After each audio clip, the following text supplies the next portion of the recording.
Hello, this is Isabella Stevens, showing off my object diagram. The purpose of this object diagram is to determine whether the COVID pandemic is getting better or worse, depending on the amount of cases. Here we have the weekly COVID data, with the attributes on top and the actions on the bottom.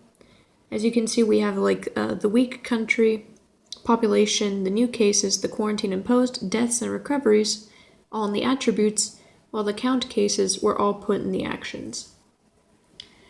For the diagram itself, we have to start by asking if the data begins at the beginning of a week. Now, if it doesn't, then the day that the data starts will be the day that will be the starting point of a week. Like, for example, if the quarantine began at, or the data calculation began at January 3rd, then between January 3rd and January 10th would be considered the first week.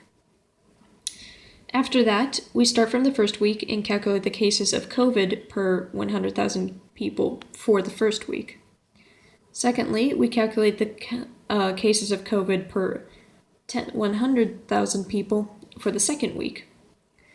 We subtract the second week total from the first week total to see if the COVID cases increased or decreased.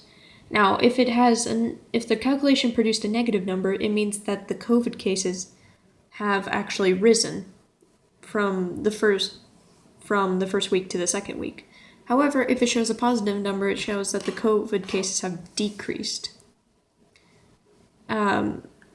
In the case of no, it's important to ask if a quarantine has imposed. If it hasn't, then the pandemic will automatically or probably get a lot worse than it already is. However, if it has the chance of becoming better, but it still might get worse. However, if the cases decrease, then in 2 weeks the pandemic has been getting a lot better, leading to the end of the algorithm, or not algorithm, but the activity diagram.